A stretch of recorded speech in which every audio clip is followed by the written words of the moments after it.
Alrighty, so let's begin. The basic principles, the nature of science and physics. We said that physics, can somebody please turn the monitor in the back? Physics, we said, is the investigation of testable nature phenomena, because we said that physis means nature in Greek. So let us now, we have to first understand that we have our own language, the same way you learn we have our own language in anatomy and physiology and pathology. We also have our own language in physics. So for example, speed and velocity, they are not the same. And you have to understand the difference between them. So let's go over the difference between speed and velocity. Well, the difference between speed and velocity cannot be understood unless we know the difference between vectors and scalars. Scalars or scalar quantities and vector quantities. Scalar quantities have a quantity, but they have no direction. While a vector quantity, you see both are quantities, scalar quantities and vector quantities. Vector quantities, they have both a magnitude and a direction. A magnitude and a direction. While the scalar quantities, they have no direction, but they absolutely have a magnitude. So scalar quantities have no direction, but they have a magnitude, and vector quantities have a magnitude and no direction. Let's say that my home is A, and I went to my work B, at position B, and the distance between both of them is 10 miles. So the distance, my trip from position A to position B is how many miles? 10. Let's say now I went to work 10 miles.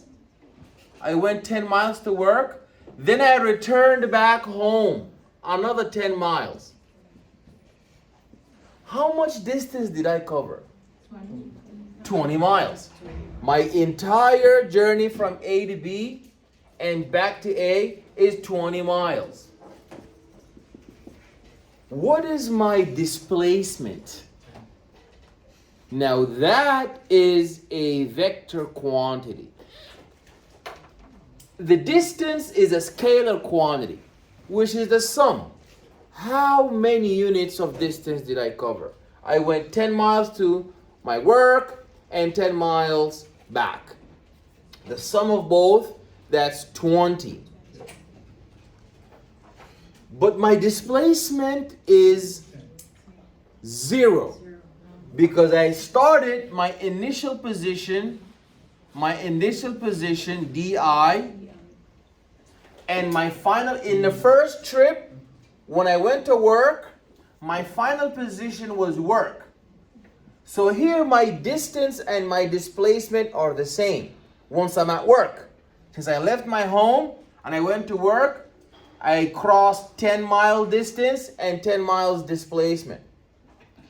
But when I return home, I cover an additional 10-mile distance, so the total is 20, but the displacement is my position from where I started. So it's the final position, df minus di. So I started at this position A, and I ended at my same position A, so that's a 0. So my displacement, we're going to talk more about that. So you must understand that displacement and distance are not the same. Displacement has a magnitude and a direction, while distance has only a magnitude. If you look at the speed, speed is the rate of distance covered per unit time. So my speed was, my car, I was driving at the speed of 10 miles per hour. But I never said in which direction. If I said that I am traveling at the speed of 10 miles an hour west to the west, then that is a velocity. You know, the running back, just to say that the running back ran 50 yards doesn't make sense. They have to have ran that 50 yards in the right direction, in the end zone of the opposing team. If they ran 50 yards to their own end zone, that would be a problem.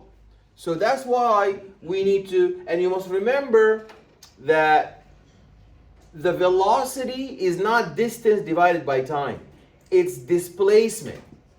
So speed is actually distance divided by time, but velocity is displacement divided by time. And you notice that speed is a scalar quantity. Is speed a scalar or a vector? Scalar quantity. What about distance? Distance is a, I'm sorry? Is distance a scalar or vector quantity? Vector. No. Distance is not a scalar quantity. Distance is not a vector quantity. Distance is a scalar quantity. Remember, the distance I covered going to work and back is 20. Displacement is a vector quantity. So you see that velocity is a vector quantity, and it's based on the displacement vector quantity divided by the time. And the speed is a scalar quantity that is comprised of the distance scalar quantity divided by the time. Is that clear? Okay. We have velocity. Velocity is a vector quantity. VV is a vector quantity. And the velocity equals displacement, which is a vector quantity divided by time. While speed is a scalar quantity that equals distance divided by time, and distance is a scalar quantity. So you cannot get a vector quantity unless you divide a vector quantity by time. You cannot get a scalar quantity unless you divide the scalar quantity by the time. So, and we also need to understand, we have to have an understanding of acceleration. What is acceleration? What is acceleration? So acceleration equals the change in velocity divided by unit time, which is the final velocity minus the initial velocity divided by time. That is the formula for the acceleration. Acceleration is how fast and how rapid is velocity changing.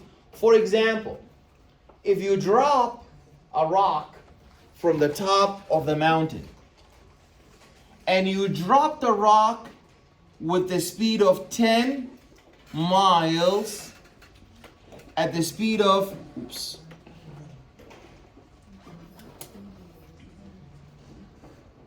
if you send it with the speed of 10 miles per second, that's the initial position. That's the initial position, di. Once it hits the ground, df, do you think it's going to hit the ground also with 10 miles per second?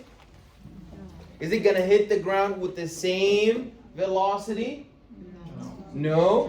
Why? Because gravity is going to apply an acceleration. What is the acceleration of gravity? 9.8 what?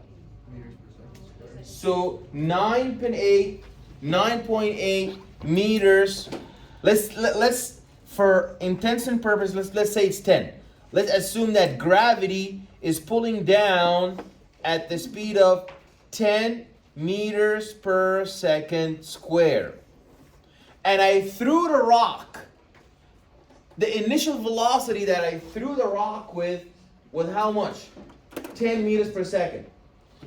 On top of that, the gravity is applying an additional 10 meters per second square. So that means for every second, what's going to be my velocity? So at the first second is 10 meters per second square. The second is 10 meters per second square plus gravity. So that's 20 meters per second square. The third second, an additional 10. The fourth second, an additional 10. The fifth second, an additional 10. So you keep on adding tens. That is what acceleration is. Acceleration is the rate of change in velocity. And is acceleration a vector quantity or a scalar quantity? Acceleration. Look at it. Hold on, look at my law. Acceleration equals the change in what? Velocity, not vector. Change in velocity.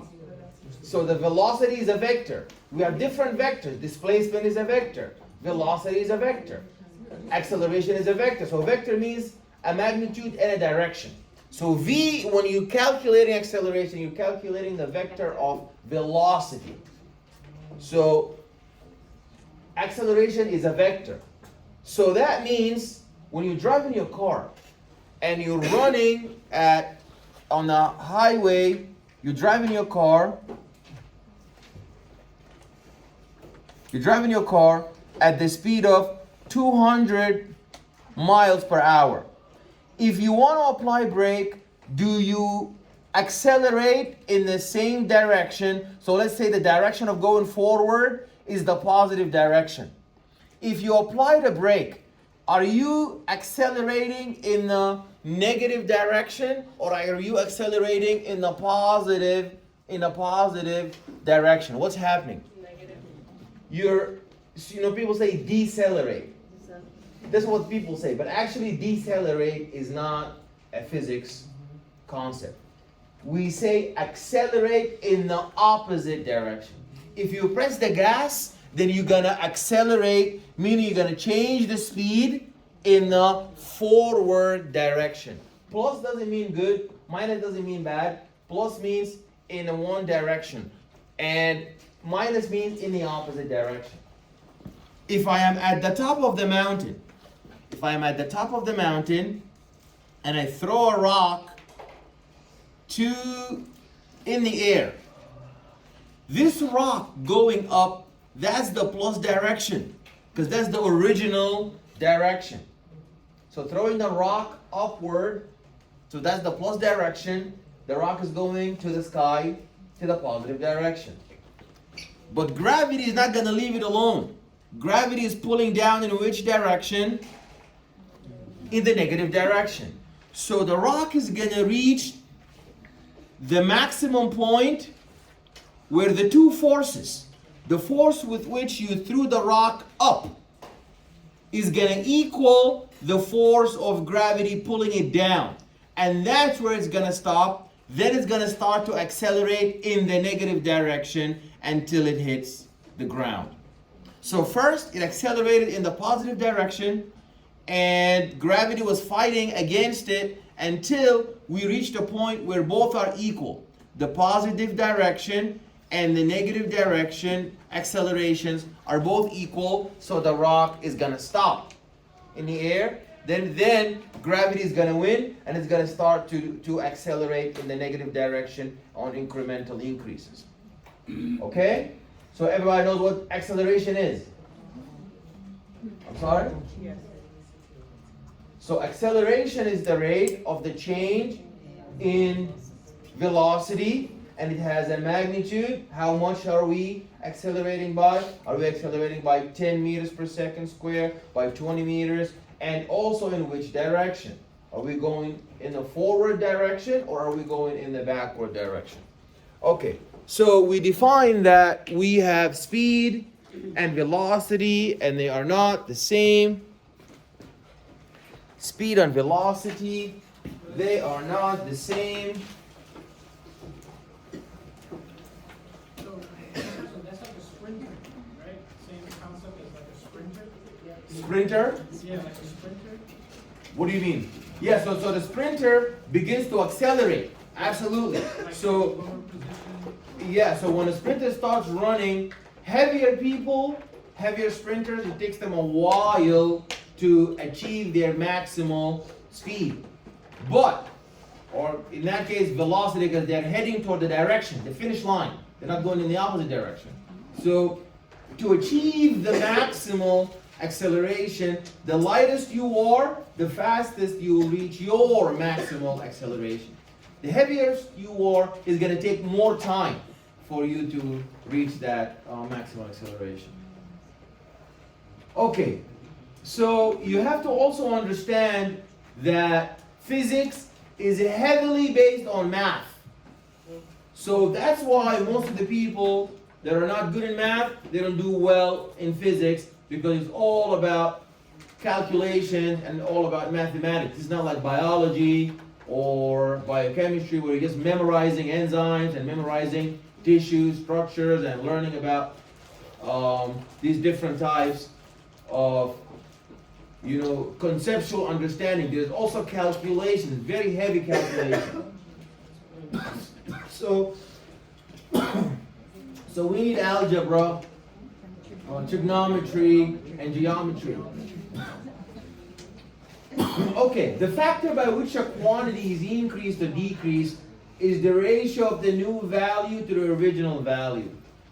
So let's say you began with, in your bank account, you began with $1,000. In the end of the year, now you have $700. So if you want to know the factor, 700 divided by 1,000, that comes out to how much? 70%. So that shows you the factor. So you always divide by the initial capital you started with. So that's your 100%. Whatever you started with, that's the 100%. Then you calculate the final value by dividing what you have in the end by what you started with, and that is going to give you the factor. The concept of proportionality. A is directly proportional to B. If you look in that formula there, acceleration equals the change in velocity divided by time. Do you see that? Acceleration equals the change in velocity divided by time. Usually, if you are at the top, you are directly proportional to this value. If you are in the bottom, you're inversely proportional. That means if you increase the velocity, the acceleration is gonna increase. If you decrease the velocity, the acceleration is gonna decrease. Now let's look at the time. If you decrease the time, the acceleration is going to increase. So now instead of having a gravity of 9.8 meters per second, let's now look at it as 9.8 meters per half a second.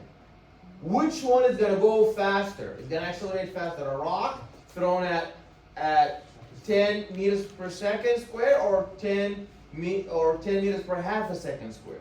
So if you drop the time, you increase that acceleration. You see they are opposite now. If you're at the top, you're directly proportional. If you are in the bottom, you are inversely proportional. Okay? You can also, so for example, the rate, let's say what we were talking about earlier. The college has the rate of graduates per semester, or per year. How many graduates per year? That's the rate of graduation. Let's say I began with 500 graduates per 1 year. That's my rate. Next year, I have 1,000, so I doubled the top. What happens to the overall rate? It increases. So always the numerator is directly proportional. Is this point clear? I'm looking at the success rate of the school. It's measured by how many graduates do we have per year. The number of the graduates per year. Is that clear? I began at my college with 500 graduates every year. That's in year 1, 2024. I have 500 graduates per year. In 2025, I doubled the graduates. So now I have 1,000 graduates per 1 year. What happened to the success rate? It went up. So because if you double the top, who's at the top? The number of the graduates. If you double the top, you're gonna double the rate. Now let's say COVID hit 2019. Now it's not 1 year, it's now like a year and a half. And in a year and a half, I have still my 500 graduates. So what happened to the success rate? It dropped down. Why? Because I increased the denominator. So the denominator is the enemy. The numerator is the friend. So the sign of friendship means this. We are proportional. If you go up, I go up. If you go down, I go down. But this is the enemy. If this one goes up, we go down. And if this one goes down, we go up. Is that clear?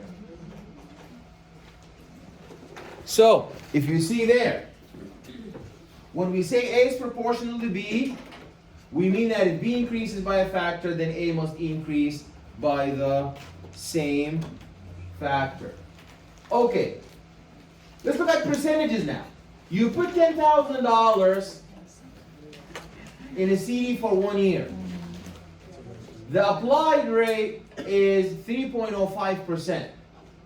How much interest does the bank pay? Does the bank pay you at the end of the year? Well, I know that for me to calculate the percent rate, I have to multiply my $10,000 by 1.0305 because that's the percentage. And if you have 5,000 invested in stocks and it loses now 6.4% of its value, how much is your investment worth? So you have 5,000. What is 6.4% of 5,000? It's 936. But in a percentage wise, it's going to come out as 0.936. Then you multiply that by your original capital, and that's going to come out to, now you lost about 320. You lost about $320. So the general rule is you multiply by 1 plus or minus n divided by 100. So where the plus is used for a quantity that is increasing and the minus is used for a quantity that is decreasing.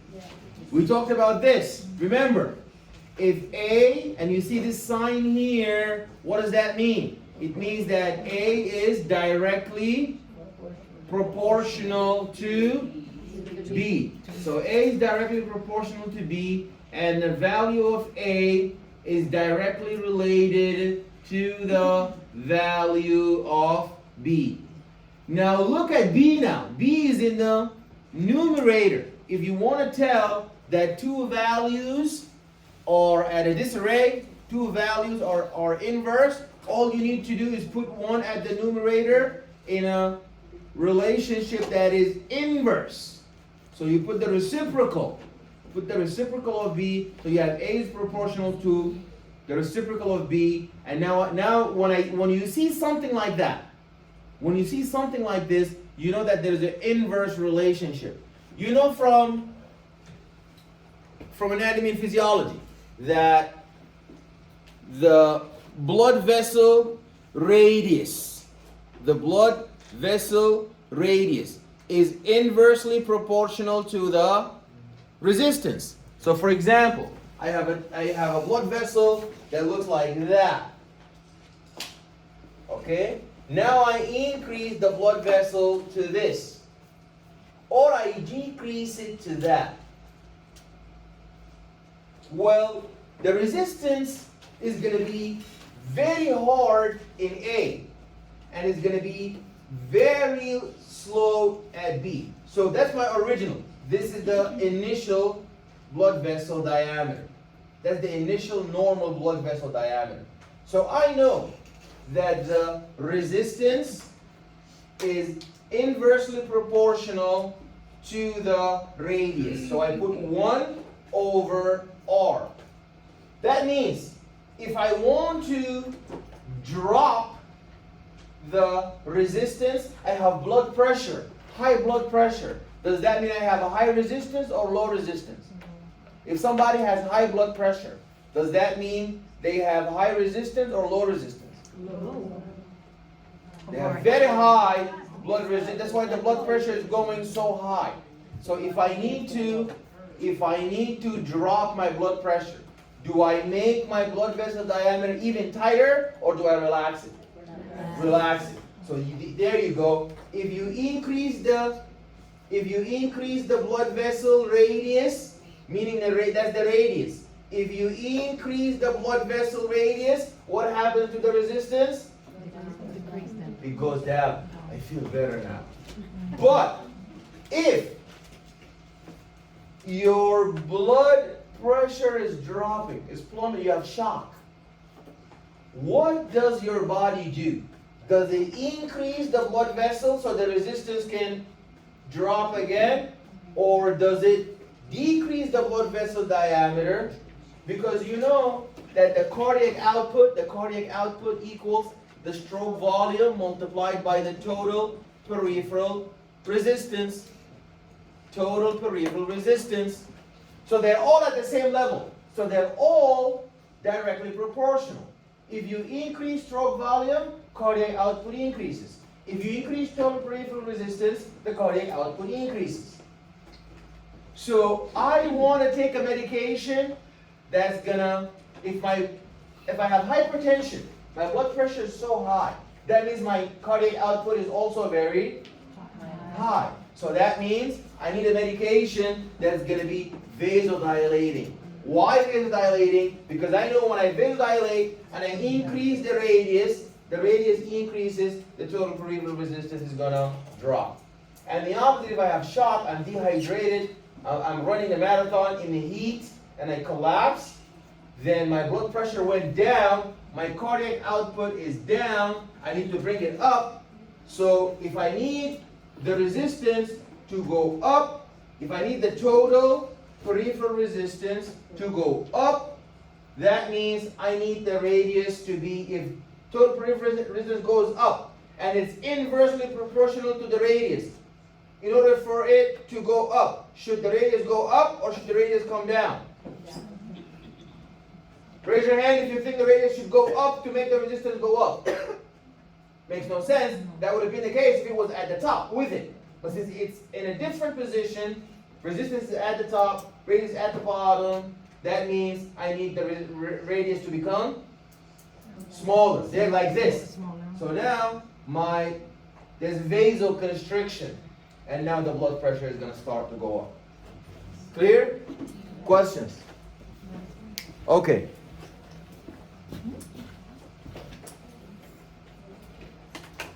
Okay, suppose that for items at a grocery store, the cost is directly proportional to the weight. So the more you buy, the more you have to pay. In order to change this direct proportionality sign, we need to know the constant.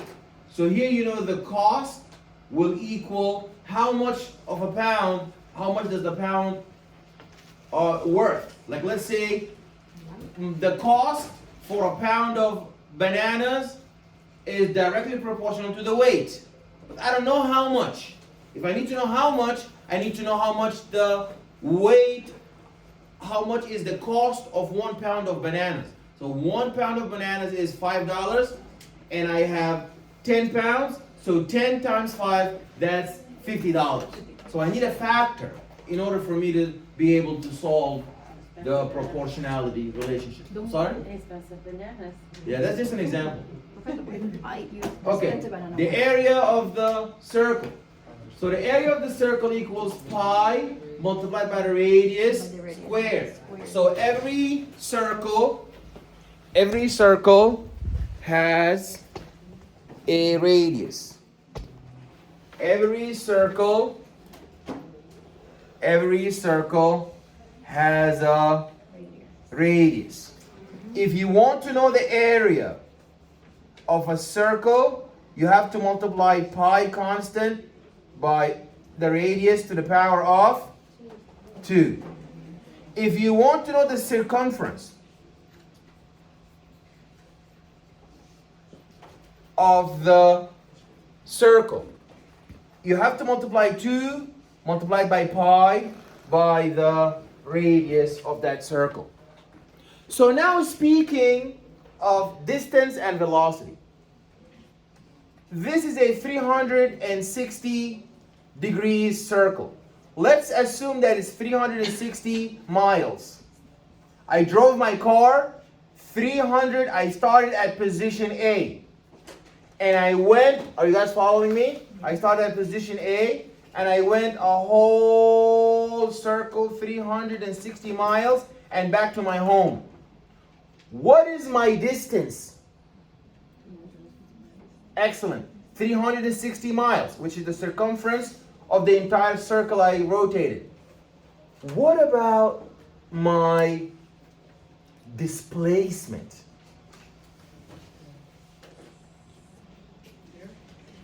Yes, my displacement is 0 because I started at A and I ended at A. But my displacement is my final position minus my initial position. My final position is A.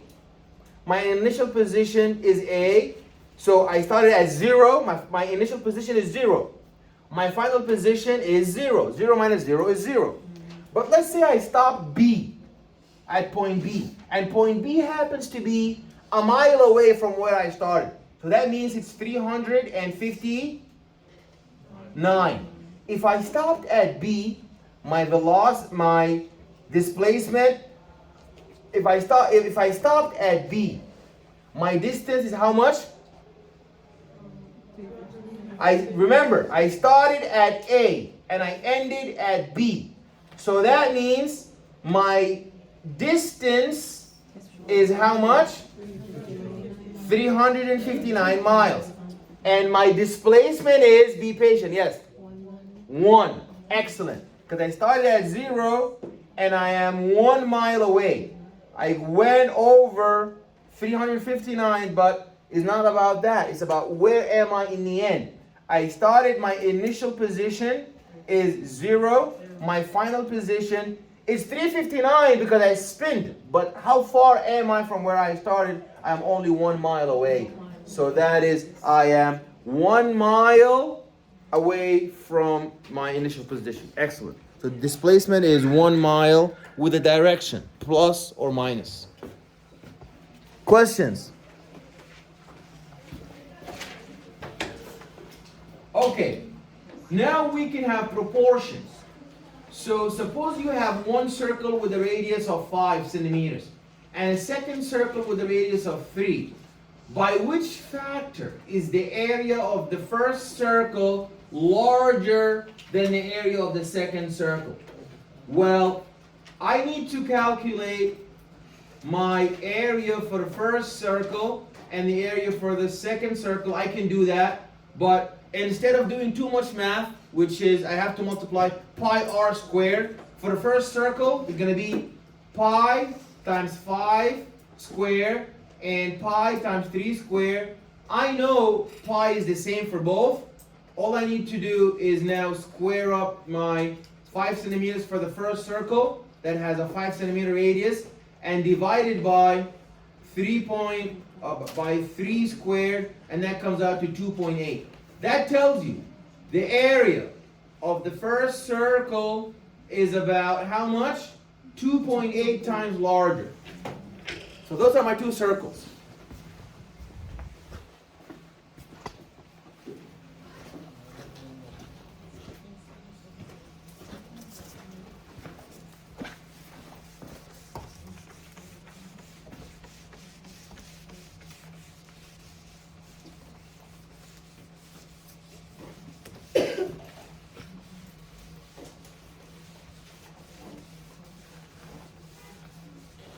I have two circles. Circle A has a 3 centimeter radius. Circle B has a 5 centimeter radius. Are we clear? I know that the area formula, what's the formula for the area of the circle? Pi times the radius squared. I want to know by how many factors is the first circle larger than the second. Well, that's my first circle, that's my second circle. Well, all I gotta do is the area for the first circle, for circle 1, divided by area for circle 2. Area for circle 1 is pi r squared, and pi r squared for the second one too. So we have pi multiplied by, what's r for the first circle? 5 squared divided by pi multiplied by 3 squared. Pi is the same for both. I can just get rid of that to make my calculation easier. Now, 5 times 5 equals? And 3 times 3 equals? So 25 divided by 10 is 2.5. So 25 divided by 9 is going to be a little bit larger or lower. You have 25 slices of pizza divided by 10 people versus 25 slices of pizza divided by 9 people. What are you going to get, more by 9 or less when you get it to 9 people? 2.7. Yeah, you're going to get more. So you see now, that's how you calculate the factor in the proportionality. Okay, units. We discussed units. Units are, you see, the quantity is going to be meaningless. Let's say they hire you and say, listen, we're going to give you 60. 60 what? $60, 60 cents. So quantities are going to be meaningless unless we specify the unit. So the units used for scientific work are those from the System International. And you need to know them. The units for System International are meter, M, kilogram, kg, and second, S. For the meters for the length, kilogram is for the mass, and second is for the time. You really need to know that. Some questions on the exam are literally going to ask you, what's the System International unit for mass? You say kilogram. For length, you say meter. And for time, you say second. In the United States, we don't go with that. The only thing we took from it is the second. We didn't come up with our own unit. But we don't use kilograms, we use pounds in the US. We don't use kilometers, we use miles. And sometimes we combine. I told you that earlier. We combine units to come up with a bigger unit. You know, even the machines that we have around us, you know, the pulley and the lever, all of the machines, the caterpillars, and all of these huge machines and the crane, they are actually a combination of two or more simple machines. You know the bandwagon? The bandwagon was made thousands of years ago. We're going to be studying it. But if you look at these very big companies that are doing construction, most of their machines are like a wheelbarrow plus a bandwagon plus a lever plus a pulley. So they combine one or more and they give you this huge, big machine that can do a much amount of work that the small machines cannot do on their own. Right? If you're an accountant and there's a nurse and there's a doctor, but when you guys come together and open up a center, you're gonna make money more for all of you than for you to work alone. Clear? So we combine units and we combine machines. So let's look at this unit, the joule. Joule is the name of the scientist, but it's a unit for energy. That's the SI unit. You need to remember that. What's the SI unit for energy? It is the joule. And what is 1 joule? 1 joule is 1 kilogram per meter squared per second squared. So this is the joule. 1 kilogram per meter. So that means 1 joule means I have an energy to carry 1 kilogram for a distance of meter cube in a time of a second squared. That's the unit for energy. Energy. What's the SI unit for energy? The joule. Okay. Units can be freely converted. So now we have to convert. You need to learn how to use a conversion factor. A conversion factor, you have to line up. What you do not want, you got to put it in the bottom. Let's say I want to find out. Let's say I have the density of air is 1.3 kilograms per meters cube. 1.3 kilograms per meters cube. I want to change that to slugs per feet cube. Obviously, I have two different units. One for mass, kilogram, and one for length, meter. So that means I'm going to need how many conversion factors? 2. One for mass, one for length. So I begin with 1.3 kilograms per meters cube, and I know 1 slug equals 14.5 kilograms. Where do I put 1? Do I put 1 at the top or do I put 1 at the bottom? You want to put 1 at the top because you want to end with it. And you put at the bottom what you want to cancel out. So I put 1 slug equals 14.59 kilograms. Let's say now I don't want it in slugs. I want in kilograms. So I invert it. I flip it. I put the kilograms at the top and I put the slugs in the bottom. So now you see I put what I do not want, I always put it to cancel out. So the top and the bottom always cancel. So you see here, kilogram is going to cancel with kilograms. And I multiply by the other conversion factor. Now I have my meters on the bottom. You see what my meters now? They're not on the top, they're on the bottom. So where should the meters on the conversion factor be? At the top or the bottom? At the top. So you cross, and you cross, and now you have your slug per feet cube. Is that clear?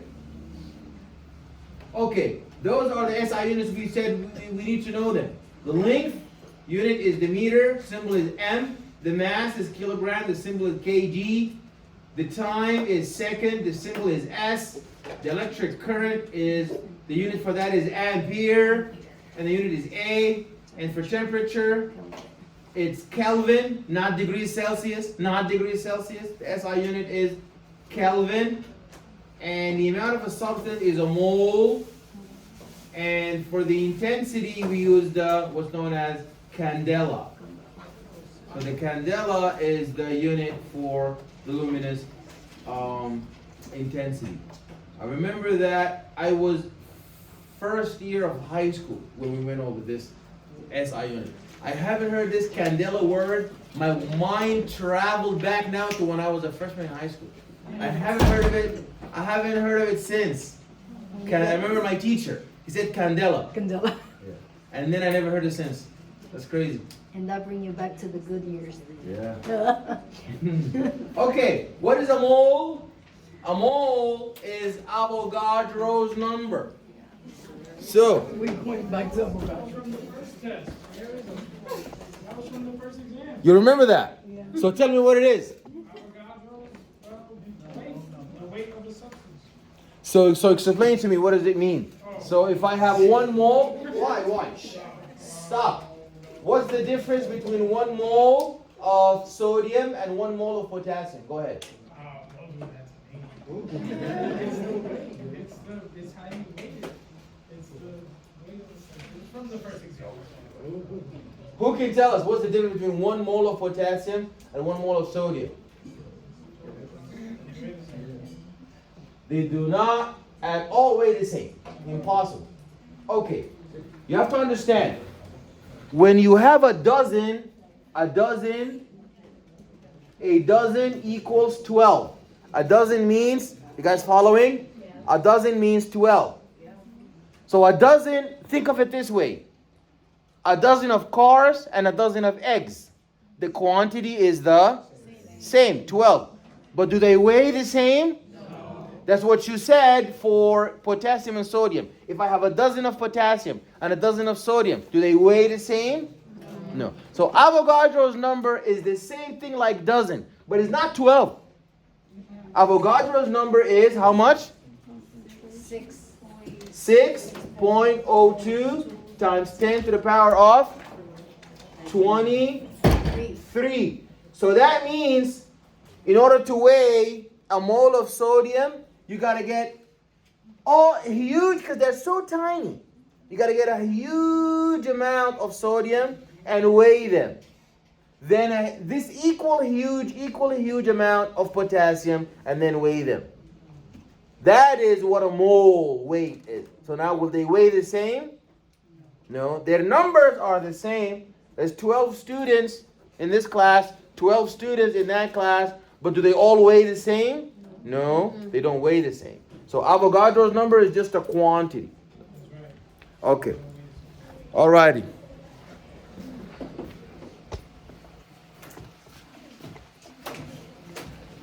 Alrighty. Some of the standard SI unit prefixes and their respective powers. So centi means 10 to the power of -2. Deci 10 to the power of -1. Kilo is 1,000. Kilo is 1,000. Mega is 1,000,000. Giga is 10 to the power of 9. It's a trillion. Tera is 10 to the power of 12. Peta is 10 to the power of 15. Again, you really need to know how to master the conversion factor. Always line up the conversion factor in a way where we cancel out what we do not want by putting them on opposite sides of the multiplication. And remember, we're always multiplying. Yes. If I want to find out, a text would tell me, estimate the number of times a human heart beats during a lifetime. Let's assume the lifetime is 75 years. Some people live double that, 95 years. And the typical heart beats 60 times per minute. 60 times per minute.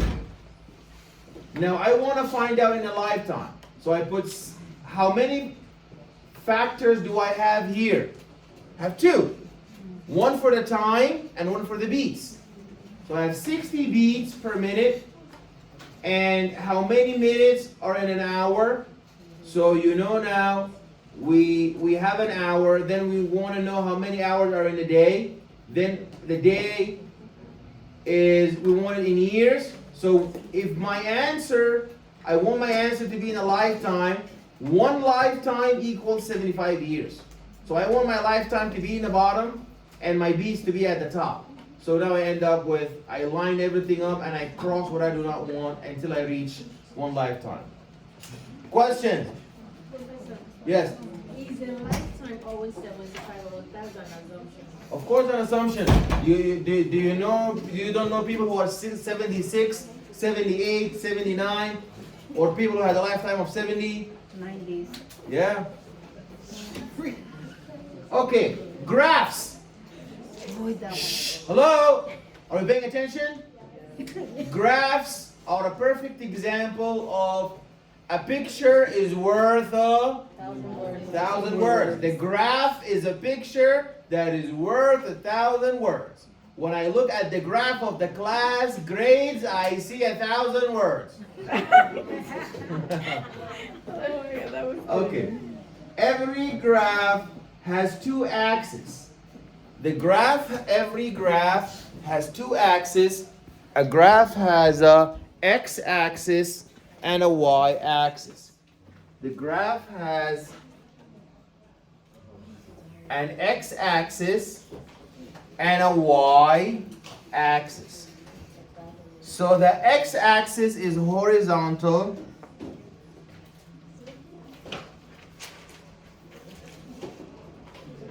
And the x-axis is horizontal and the y-axis is vertical. The x-axis to the right, this is the origin, that's the 0 point. To the right is positive, to the left is negative. It's like the number line.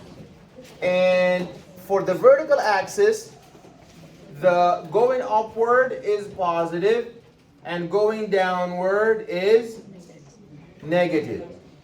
Are we clear? Yeah. X-axis is always the independent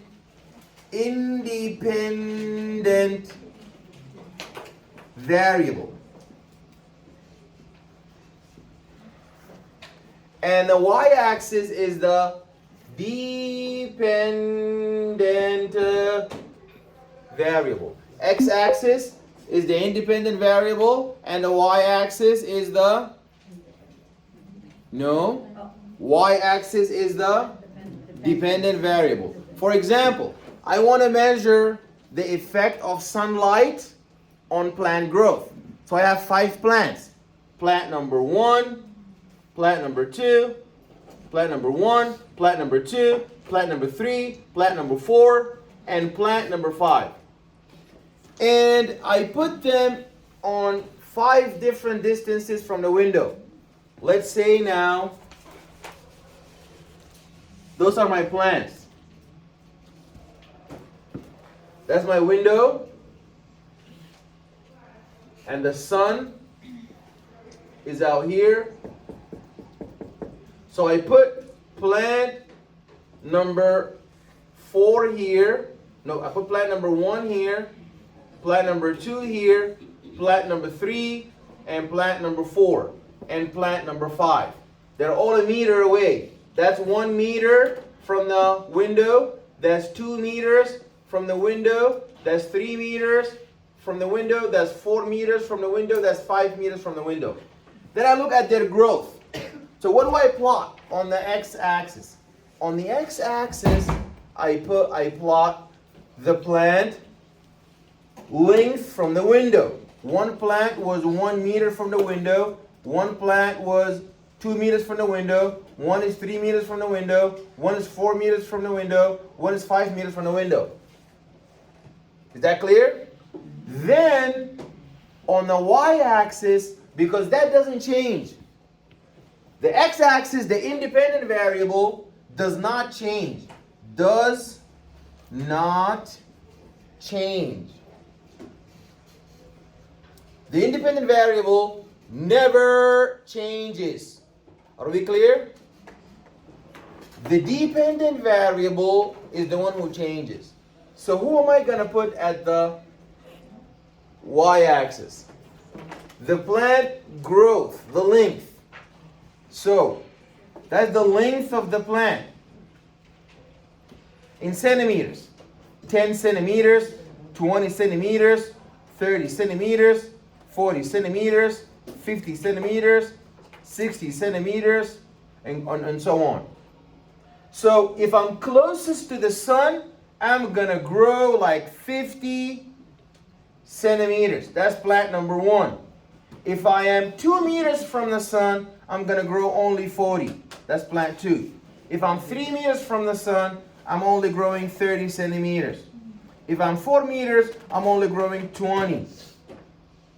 And if I am 5 meters away, I'm only growing 10 centimeters. So now you see the graph showed you that the relationship between the distance away from the window, that's the distance away from the window, and that's the plant length, that the farther you go away from the window, what happens to the length?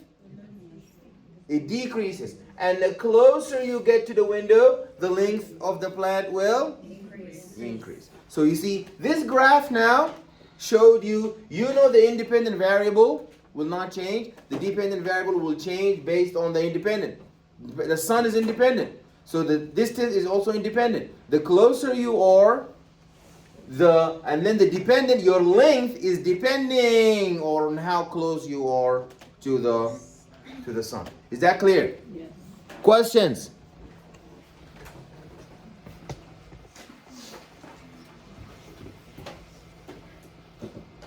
Okay, label the axes. So now we see, always label the axes with both quantity and its units. So you gotta put the time in seconds, positions in meters. Let's look at this problem now. This problem is showing you a nurse recorded the values shown in the table for a patient temperature. So at 10 a.m. the patient temperature was 100 degrees Fahrenheit. At 10:30 it's 145. At 11 a.m. 190, 11:30, 101, 12:45, 102. Let's say I want to plot that on a graph. I need you to make a graph for me to plot this data. Are you going to be putting 10 a.m. on a graph, 10 a.m., 10:30 a.m.? No, you're going to put it in terms of a decimal time. So 10 a.m. is the beginning, 10 o'clock. 10:30 is a half an hour, 10.5. 11 is a full hour. 11:30 is a half. 11:45 is a quarter to the end. And then when you plot it, you see, look, at 10 o'clock it was 100. 10:30 it was 100.5. 11, and now you see, that's how we plot. But you don't plot the time on the on the y-axis, because y-axis, who goes on the y-axis? The independent or the dependent variable? Dependent variable. If you are independent, you are on the x-axis. If you are dependent, you are on the y-axis. Yes. Yes. All right. Now, the question also asks, what is the slope of the graph? How do you calculate the slope of this graph? Very easy. It's called rise over run. Very good. So, choose any 2 points that are clear to you. That one is clear to me, 100. That's 102.5, right? So I rise how much? From 100 to 102. What's my final? So you got to put the final 102.5 minus the initial 100. That's at the numerator. That's the rise. If I want to find out how much I rise, I go with the final position minus the initial. What's the final position? 102.5 minus 100. That's 2.5. Divided by, let's go over the run. The run I started with 10 and I ended with, what is that? That's 75. 1275. And I subtracted. So you see, so they chose for the slope 101.8 and 100. That's 100 and 101.8. So they chose Where's 101.8? In between 1 and 2. 11:30. 11:30, no? Yeah, 101.8 here. So they didn't choose what we chose, but it's the same thing. They calculated the final position. Wait, You just see a- 101.8 right here. 101.8 minus 100. I started divided by the run in the hours, and that's going to be 12 minus 10. So they stopped here. 12 minus 10. So they did this. 101.8 here. That's 101.8. That's 102. That's 101.5. 101.8 is here at 12. At 12. So they did this. 108 minus 100, what we started with. 101.8 minus 100, and they divided that by where we ended. We ended at 12 minus where we started at 10. And that gives you the slope. And the last question is, if you would expect the graph to follow the same trend over the next 12 hours, do you expect that? Do you expect this temperature to go for 12 hours? 100, 100.45, 100.90, 101, 102. If you go with that trend, he may end up in 12 hours, he may be like fried. So you see that the patient would not survive such a large temperature increase. Okay, now we're going to talk about the models and the theories. So, science must describe the universe as it is, not as we may imagine it to be, with facts. So you have physicians use models for a variety of purposes, so they can help physicists analyze a scenario and perform a calculation. Perform a calculation. They can help physicists. So these are models. A model is like a GPS map. You're driving, it's telling you blue line, make a right, and then there's like a traffic light sign. Is that what the traffic sign looks like in real life? No, that's just a model. A model, like when you look at a map, that is a model of how the United States looks like. Does it look exactly like that? Do the edges of the map represent the actual edges of the state? No, because that's just a model. On your car, the GPS tells you to turn right. There's a blue line meaning turn right, blue line meaning turn left, and there's a traffic light. Is it exactly the same? No, because that's just a model. A theory is an explanation for patterns in nature that is supported by science. Like the theory of gravity, it does not support. The theory of gravity is not supported by science evidence. And the kinetic theory of gases, that's a model in which a gas is viewed as being composed of atoms or molecules that are hitting the walls of a container, striking the walls of a container, causing pressure, and all of these little tiny particles of gas. They are so mobile. Remember we talked about condensed matter. What does condensed matter mean? Solid, liquid. Excellent. Solids and liquids only. Why? Because they're condensed. They're not moving. But the law uses a concise language to describe a generalization. So the scientific theory relies on repeated successful predictions.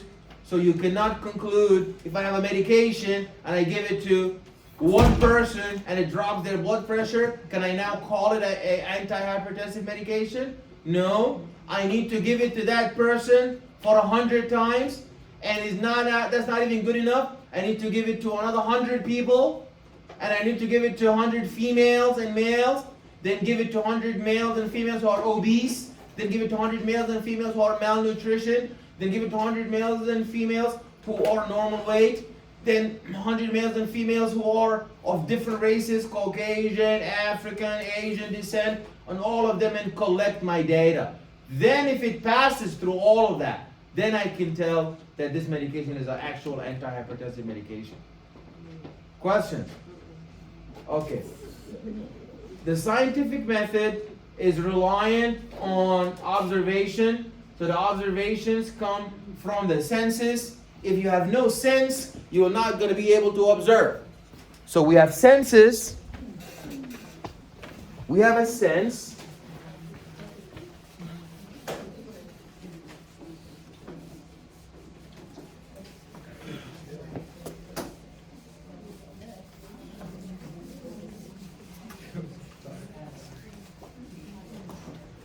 You have a sense like vision, hearing.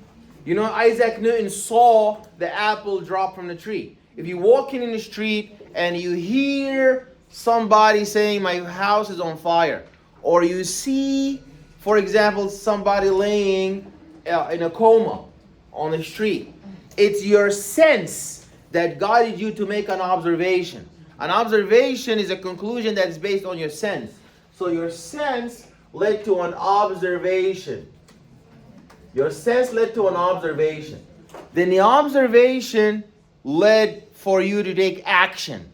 But then you make an experiment. So for example, I noticed that the plants who were by my window got taller than the plants who were away from it. Then what does that mean? That means that I need to test, make an experimental design. Experiment design. And I need a control group. A control group, let's say, like I said with my medication. This medication, I first bring 100 people. All of them have hypertension. Half of them, I give them my actual medication, and the other half, I give them placebo.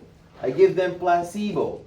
Placebo is nothing, is meaningless, but they don't know that.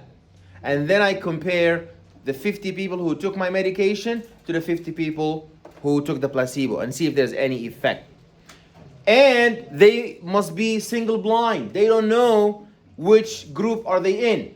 They don't know. They know we are in an experiment, but they don't know if are we in the actual experiment where we're getting the medication to drop the blood pressure, or are we getting placebo? They don't know that. In fact, there has to be double-blind study where the researcher himself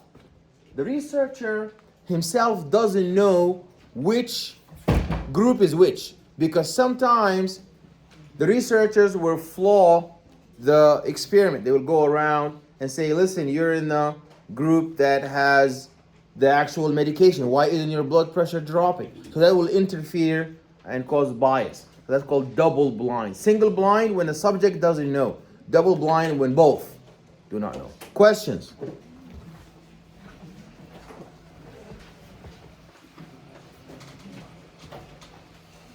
Okay. We talked about the length, the math, the time. It can be expressed as combinations of only 4 fundamental units. Length. What's the unit for length? Meter. What's the unit for mass? Kilogram. What's the unit for time? Second. And what's the unit for electric current? Ampere. Ampere. Excellent. So we discussed that. And remember what I was saying earlier?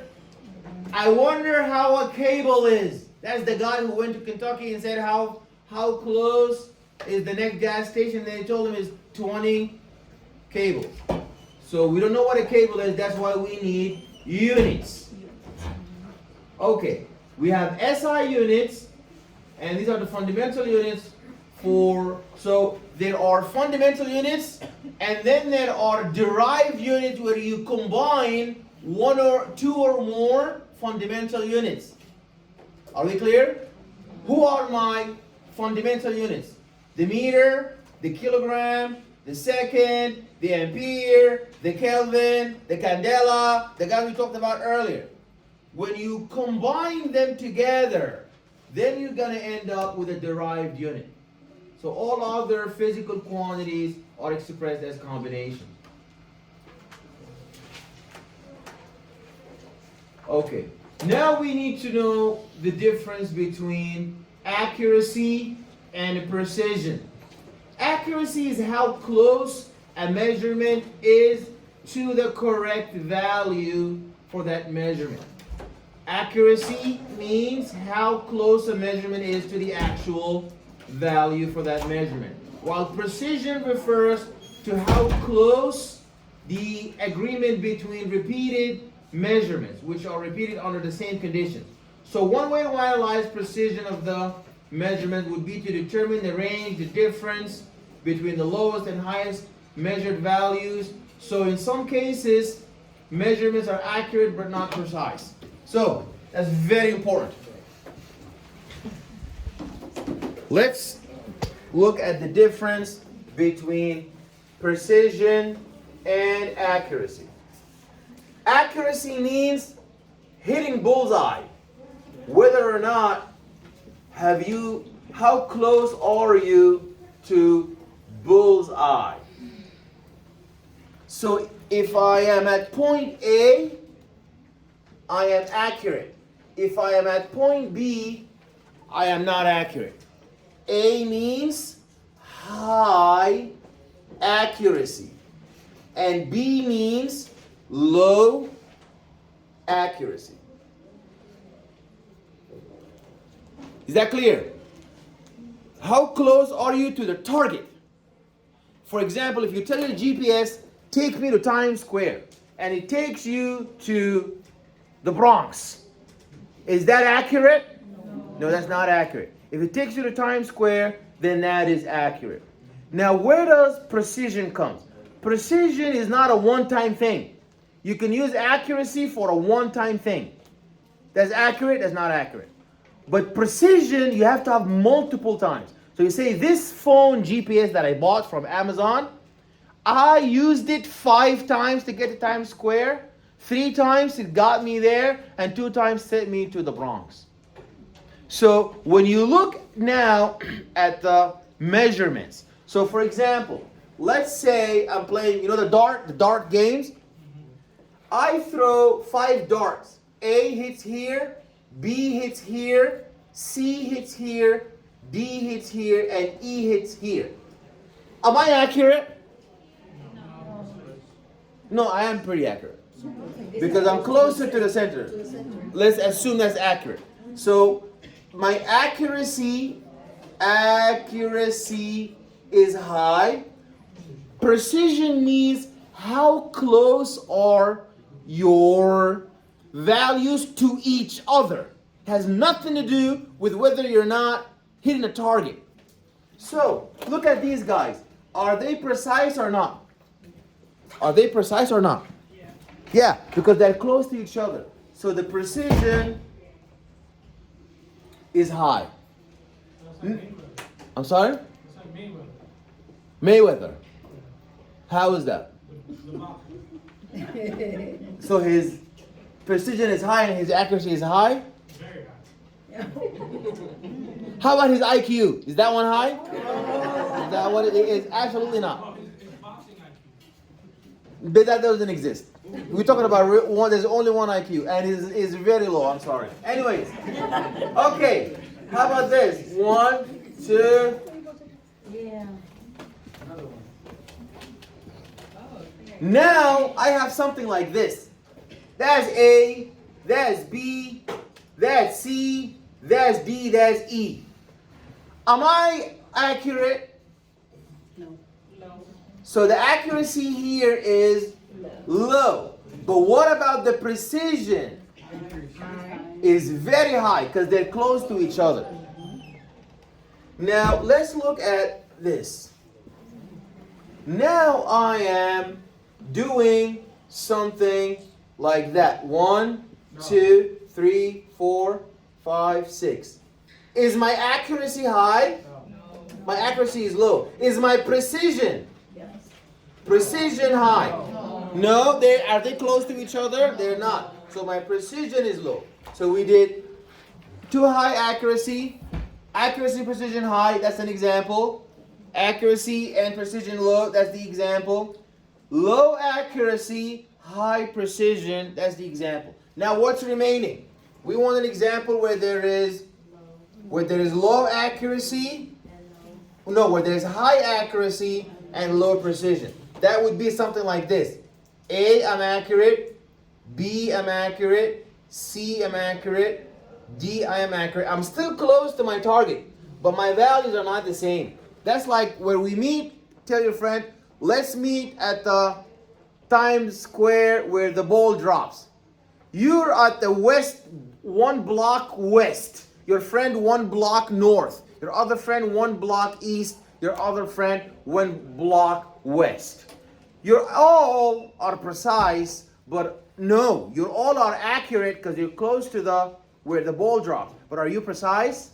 No. But if all of you were 1 block away from the ball at the west block, then that means you are all accurate and precise. Okay, so that's just to show you the difference between accuracy and precision. Who can tell me the difference between accurate and precision?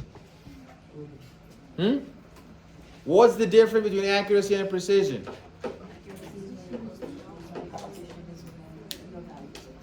Okay, so what about this? Is this high accuracy or low accuracy? That's low accuracy. Is this high precision or low precision? Low precision. How about this? Is this high accuracy or low accuracy? High accuracy? Low accuracy, high precision. Low accuracy and high precision. Very good. Okay. Uncertainty is a quantitative measure of how much your measured values deviate from a standard point. If your measurements are not very accurate or precise, then the uncertainty of your values will be very high. So the factors contributing to uncertainty in a measurement include limitations of the measuring device, the skill of the person using the measurement. So to calculate the percent uncertainty, you must use the uncertainty and you divide it by the actual measurement. Any questions? Okay, so that's the chapter 1. We have one more chapter and we are done.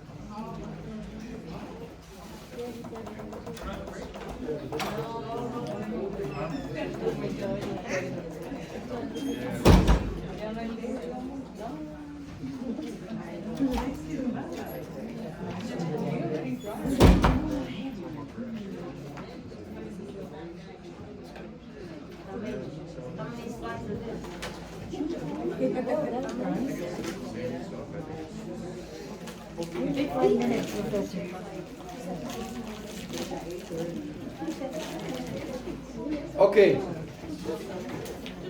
15-minute break. The machine is old. The machine needs to charge. The Tesla needs to charge. So 15 minutes we come back, okay? Yeah. It's 7:40. So come back 8. 8. 20 minutes.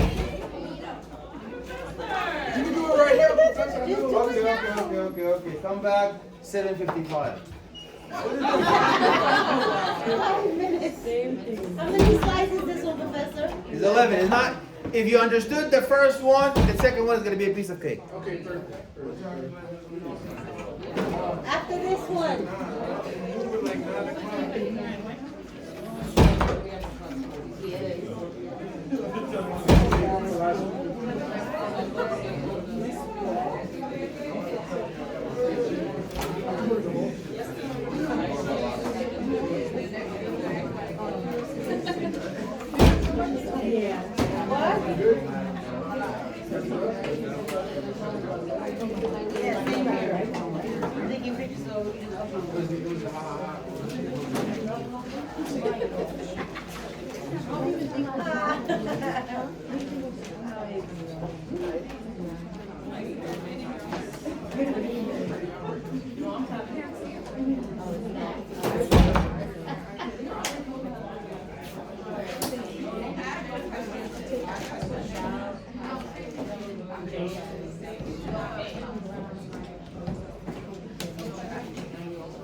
have a big bag of whole I'm pretty sick if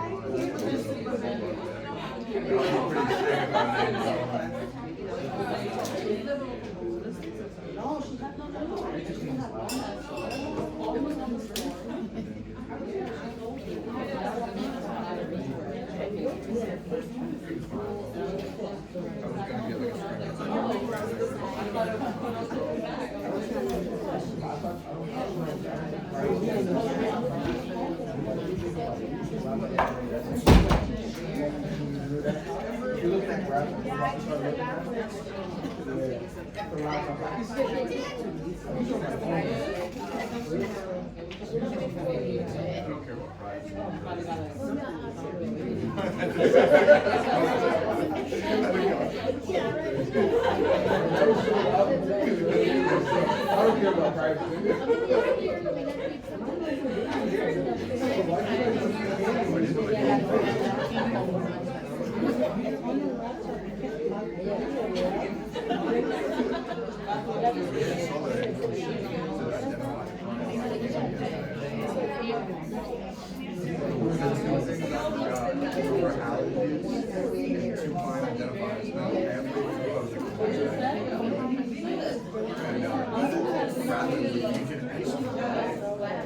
She said she gave me like a template or something. I know.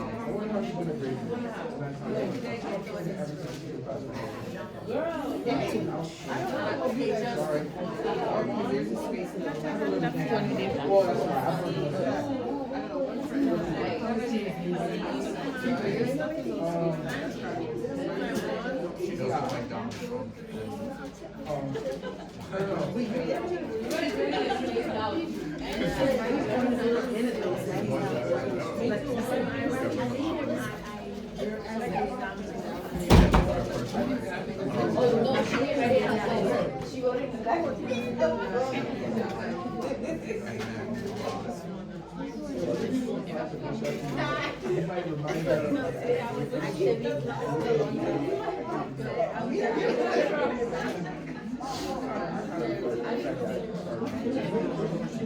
Last week, and I said that we should split the two groups.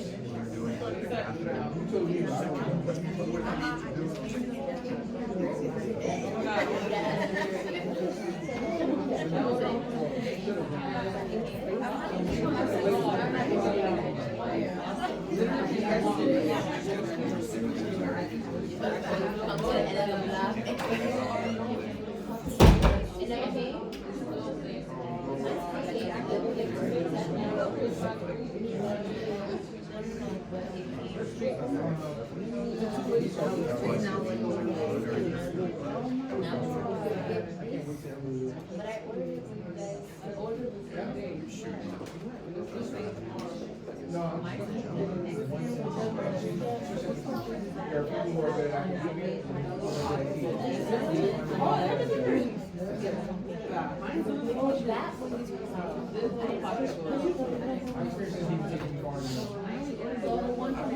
Yes.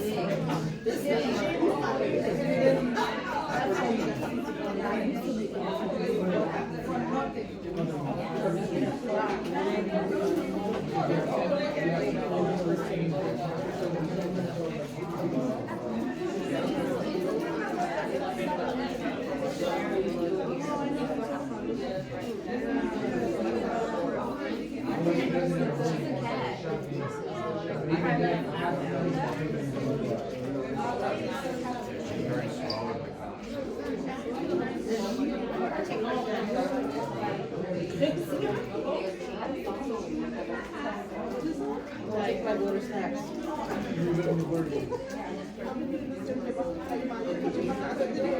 Yeah, she said, Mommy, this is my favorite snack. I said, oh, I'm sorry. I said, I'm not allowed to take them. I said, who bought them? She's like, I said, I only took one meal. I said, my God. I said, you don't get to do the whole box. I said, cut it out. I can't have her chips or her gummies. Huh? Say, Mommy, you want? I'm like,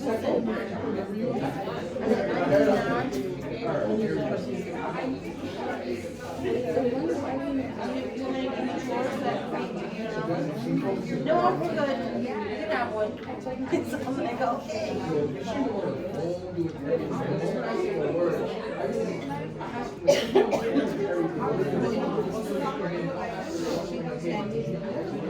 Come on, where's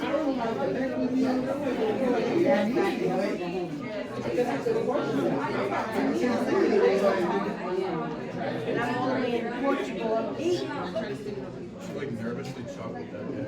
And I was like, what? She was like, I don't know how to reach you. And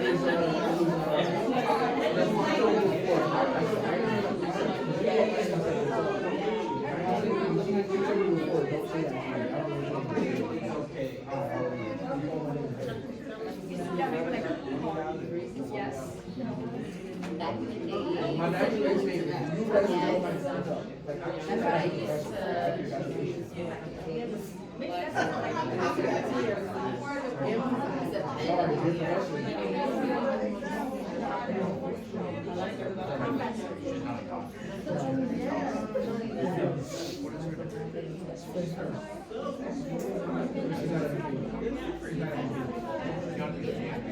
She's a big white girl.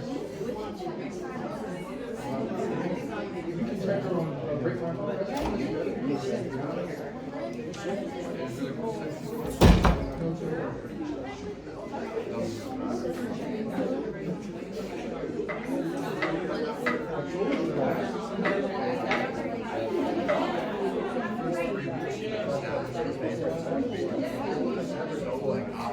say something about having favorites.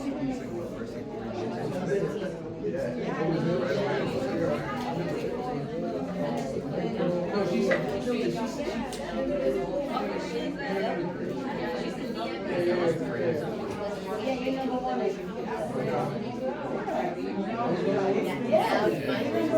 damn, see, that sets it off right there. That's the end. No, not Nancy. Right, the one who was yesterday, Nancy? Osiomara. Yeah. Yeah. No, but Xiomara's last name is is way in the alphabet. It's like at the back of it. What's her name? She sits in her front. All right.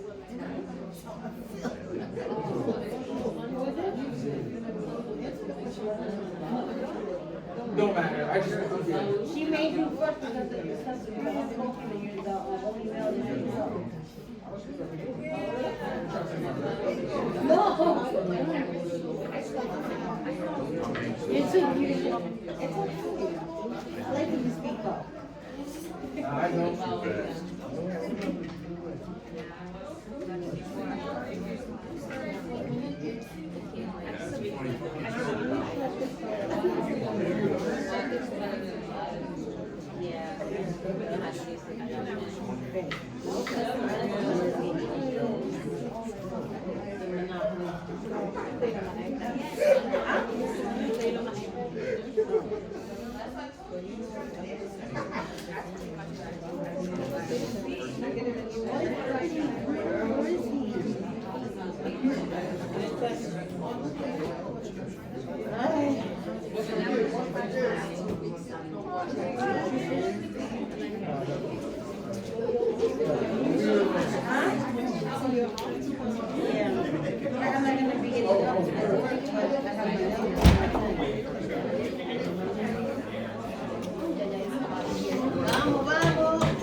Vamos, vamos. Vámonos a la casa.